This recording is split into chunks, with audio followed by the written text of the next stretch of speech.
अस्सलाम वालेकुम, मैं हूं मरियम खान। मेरे साथ मौजूद हैं मुबश्शिर लुकमान साहब। अस्सलाम वालेकुम। वालेकुम सलाम, क्या हाल है मरियम? मैं बिल्कुल ठीक हूं, आप कैसे हैं? मैं बहुत खुश हूँ। मैं ये मैप देख रहा हूँ, अभी इस पे बात करेंगे जी। और इसके ऊपर मैं बहुत खुश हूँ। सबसे पहले फिर उसी पे बात करते हैं। इंडिया और चाइना में जो है कशीदगी बहुत ज़्यादा हो गई है और दोनों मुल्कों की फ़ौजें जो हैं बहुत आमने सामने और एक दूसरे को ब्लेम कर रहे हैं। और रिपोर्ट्स ये भी आ रही हैं कि इंडियन स्पेशल फोर्सेस के एक मेंबर हैं, उनकी हलाकत हुई है। लेकिन अभी तक चाइनीज़ जो हैं उन्होंने ये एक्सेप्ट नहीं किया और इसको रिपोर्ट नहीं किया। बात यह है कि पहले तो कशीदगी थी ना, जी। अब मोदी का पेट खराब है। आप ये समझें, उसने बहुत ज़्यादा मिकदार में जैसे उसको सना मक्खी किसी ने पिला दी है घोल के, और मोदी का वो वाला हाल हुआ है। क्यों? आप ये नक्शा देखें कि चाइना ने क्या किया। पहले तो था ना, अक्साई चिन में मसला चल रहा था, तो इंडिया ने सारी फोर्सेस अपनी वहाँ डालनी शुरू कर दी और उनका मीडिया बड़ा कर हम तैयार हैं मैन टू मैन, और ये वो हमारे 5 राफेल हैं, वो भी उन्होंने उधर करीब लगा दिए, पोस्ट कर दिए, एक बेस अपना कर लिया, ये वो। अब उन्होंने बड़ी इन्वेस्टमेंट भी कर ली उस पर। चाइना ने अब क्या किया? चाइना अब दूसरी साइड पे भी फौजें ले आया। अच्छा, ये कौन सा मुल्क है जिसे पाला पड़ा हुआ है, जो 7 दिन में अस्पताल बना लेता है, 15 दिन में 2 अस्पताल बना लेता है पूरे के पूरे? ये तो दुनिया पता है, टेक्नोलॉजी उसके पास है, ट्रेंड मैन पावर उसके पास है, स्पीड उसके पास है, लॉजिस्टिक सपोर्ट उसके पास है, और पैसा उसके पास है। और इंडिया ने सबसे बड़ी चीज़ उसको एक दे दी है, रीज़न, वजह, कि वो इनको सबक सिखाए।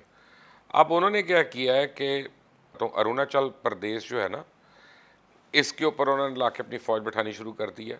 वहाँ हेलीपैड्स वगैरह बना दिए हैं, वहाँ 5G फाइबर ऑप्टिक लगा रहे हैं, वहाँ पे एकदम से फ़ौजें पहुँच गई हैं। इतनी तेज़ी से इंडिया नहीं पहुँच सकता वहाँ पे।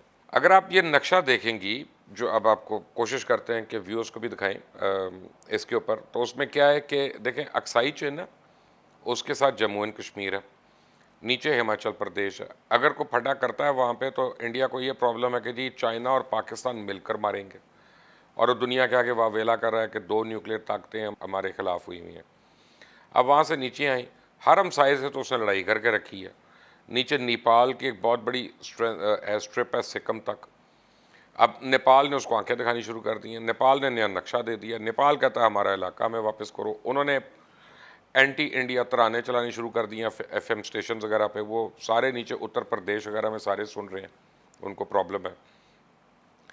नेपाल से आगे भूटान है, भूटान ने भी उसको आंखें दिखाना शुरू कर दी हैं कि हम पे ज़ोर ज़बरदस्ती मत करो। बीच में उसके सिक्किम है।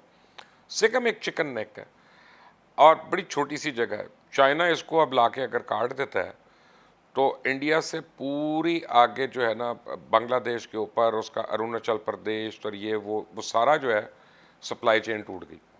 वही 10, 12, 15 किलोमीटर है, मेरा ख्याल है, शायद 1, 2 किलोमीटर आगे पीछे हो, लेकिन इतनी बड़ी है। अब ये सोचे चाइनीज़ के लिए कितना आसान या मुश्किल है। अच्छा, उनको फिजिकली भी आने की ज़रूरत नहीं है। जब आप एक आर्टिलरी की गन वहाँ पे खड़ा कर देते हैं जिसकी रेंज जो है वो 40 किलोमीटर है, इफेक्टिव, वो आराम से बैठ के चांदमारी करते रहता है अपने इलाके में बैठ के, और उस इलाके को अनमैन्यूवरेबल बना देता है सप्लाई ट्रक्स के लिए और उनके लिए। सिक्किम के आगे भूटान है, भूटान के आगे अरुणाचल प्रदेश है। अरुणाचल प्रदेश के ऊपर उन्होंने फ़ौज बिठानी शुरू कर दी है और उन्होंने कह दिया कि ये हमारा इलाका है, डिस्प्यूटेड। और उन्होंने उन लोगों को ये भी कह दिया कि, और हिमाचल प्रदेश में भी, कि तुम बगैर वीज़े के आ जाया करो चाइना, तुम्हें कोई प्रॉब्लम नहीं है, ठीक है ना।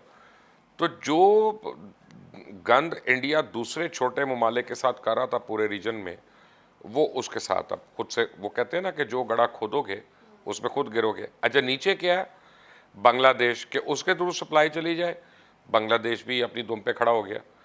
वो भी इंडिया के फॉरेन मिनिस्टर को अगर 5-5 घंटे उनकी प्राइम मिनिस्टर बाहर बैठा के रखती हैं और फिर उनको झंडी करा देती हैं, फ़ोटो आप भी नहीं देती, तो आप सोच लें कि वो कितने नाराज़ हैं। और वो चाइना अब वहाँ पे इन्वेस्ट कर रहा है। तो इंडिया, ये पूरे 2 सूबे जो हैं इसके उड़ने वाले। अब क्या हो रहा है आगे कि इस बेल्ट के नीचे कौन कौन सी स्टेट्स आ रही हैं? अरुणाचल प्रदेश, मणिपुर, नागालैंड, वो सारे एरियाज़ जहाँ पे अलहदगी पसंद की तरीकें चल रही हैं। तो अगर चाइना ऊपर आके बैठ जाता है और उनको लुक़मे मिलते हैं और उनको कोई प्रॉब्लम नहीं होती, तो वो तो अलग अलग रियासतें बन जाती हैं। तो कैसे सना मक्खी वाला जो इफेक्ट मैं आपको बता रहा था मोदी का, उसको वो ना हो हर रोज़ रात को और हर रोज़ सुबह को। तो अब चाइना ने उसकी गर्दन के गिर्द फंदा जो है बड़ी सख्ती से बांध दिया। ये इधर करता है तो गन फंदा टाइट होता है, और इधर करता है तो फंदा टाइट होता है। तो ना उगला जा रहा है इनसे, अब ना निकला जा रहा है। तो यस, ये कशीदगी है, लेकिन अब कशीदगी सारी हिंदुस्तान की साइड पे है। चाइना अपने प्लान के मुताबिक चल रहा है, ना उसने जल्दी कर रहा है, ना बढ़के मार रहा है, ना उसका मीडिया पागल हुआ है, ना उसके पुराने जनरल्स आके पागल हो गए हैं वो डिसाई की तरह के रोज़ आके टीवी पे बहु बहु बहु हम ये कर लेंगे वो कर लेंगे, ना को गोराव जैसे सियाणे हैं जो आके झूठ बोलने की कोशिश करें। वो चुप करके अपना काम कर रहा है, उसे जो करना है ये सारा इस नक्शे पे आप देख सकती हैं। पीछे तिब्बत है, अब तिब्बत उनके कंट्रोल में है मोस्टली। ये सारे इलाके भी आए थे, तो होता क्या है, पूरे का पूरा पानी जो है, जो हिंदुस्तान, पाकिस्तान और बांग्लादेश इन सारों को मिल रहा है, वो सारा उस इलाके से, सारे दरिया वहाँ से आ रहे हैं, the tallest peak of the world basically, ठीक है ना। अब दोबारा उसके बाद बोलेगा वो पानी रोक के बैठ जाएगा, ये हमारे पानियों के ऊपर डैम बनाता है ना, वो इसके पानियों पे अब बनाएगा। ये तो 8 साल लगा के एक डैम बनाता है, वो 2 महीने में बना लेंगे, ठीक है ना। तो फिर देखिएगा क्या होगा। चीन ने ये भी कहा है कि अगर भारत ऐसे ही लड़ना चाहता है तो उसको पहले से ज़्यादा नुकसान उठाना पड़ेगा। तो आपको लगता है अब ये कशीदगी जो है वो एक जंग में तब्दील हो जाएगी? देखिए, जंग उस वक्त होती है एक तो कि जब दोनों की तरफ उतनी ताकत हो और दोनों को ये यकीन हो कि हाँ मैं कुछ हासिल कर लूँगा। हिंदुस्तान हासिल तो कर नहीं सकता, तो हिंदुस्तान जंग में तो नहीं जाना चाहेगा, वो लोकलाइज कॉन्फ्लिक्ट होते रहेंगे अभी। लेकिन ज़्यादा प्रॉब्लम है कि हिंदुस्तान जो अमेरिका के कहने पे डांस कर रहा है, वो इसको कहेगा चलो अब 9 मन तेल भी है, राधा आके नाचो, ठीक है ना। अब वो जब डांस शुरू करेगा साउथ चाइना सी में, तो चाइना इधर से बॉर्डर खोलेगा, इधर से खोलेगा, ये 4 जगहों से खोलेगा, नेपाल एक्टिव हो जाएगा, भूटान इसको स्क्वीज मारेगा, बांग्लादेश जो है वो अपने ऊपर से मूवमेंट नहीं होने देगा। तो फिर इंडिया का क्या होगा? फिर जो मर्जी कर लें, इंडिया ने टुकड़े टुकड़े होना है, जो मैं आपको बड़े दिन से कह रहा हूँ, ये बॉटम लाइन है।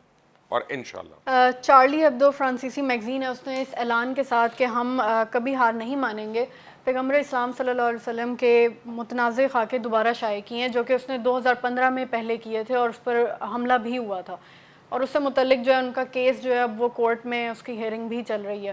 तो देखिए, इस ये तो पर अब फ्रेंच गवर्नमेंट को सोचना चाहिए कि उसके अंदर कौन से ऐसे लोग हैं कि वो इतना इश्तियाल दिलाते हैं मुसलमानों को। एक तो फ्रांस के अपने लॉज जो हैं वो बड़े यक तरफा लॉज हैं और एंटी मुस्लिम लॉज हैं। जैसे वहाँ पे मुसलमान लड़कियों को मना है कि जी वो सर पे स्कार्फ पहने या हिजाब पहने। वो कहते हैं जी मजहबी सिंबल जो है ना हमने अपने मुल्क में अलाउ नहीं करने, नहीं करने ना करो। तो फिर नन्स ने जो पहना होता है अपना सारा का, वो क्यों इजाज़त है? नहीं, वो तो नन्स को इजाज़त है, तो वो मजहबी नहीं है। तो यानी इस तरह की बातों से होता कुछ नहीं है। मैं नन्स की रिस्पेक्ट करता हूँ, मैं क्रिश्चियंस की रिस्पेक्ट करता हूँ, and I am only pointing it out to show the disparity. I don't mean it as anything else. तो अब होता क्या है इससे कि लोगों की फीलिंग्स हर्ट होती हैं, लोगों में इश्तियाल आता है। और इस बात को समझना चाहिए फ्रेंच गवर्नमेंट को। असल में बहुत से ममालिक में फ्रीडम ऑफ स्पीच के लॉज जो है ना वो ऐसे बन गए हुए हैं, जैसे स्कैंडिनेवियन कंट्रीज़ हैं और फ्रांस भी उनमें है, कि वहाँ पे आप जो मर्ज़ी कह लें, क्योंकि वो ख़ुद उनके यहाँ मज़हब बड़ा वीक एक एलिमेंट है, और वो एक किस्म का कहते हैं ज़ाती चीज़ है जी। आप मजहबी हैं तो आपका ज़ाती फेल है, फ़ाइन। लेकिन क्या किसी और को इजाज़त है कि आपके ऊपर वो उस तरह से उसका मजाक उड़ाए या उसकी तस्दीक करे?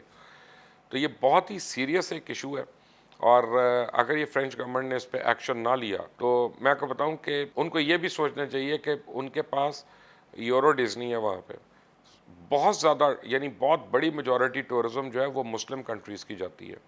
उनके होटल्स का बिज़नेस जो है मुस्लिम कंट्रीज़ के साथ चल रहा है। उनके जो होटल्स चला रहे हैं वह मोरक्कन मुस्लिम्स बहुत चला रहे हैं, और अल्जीरियन, वो फ्रेंच स्पीकिंग है, मुस्लिम्स हैं फ्रेंच स्पीकिंग है, तो ये भी चला रहे हैं।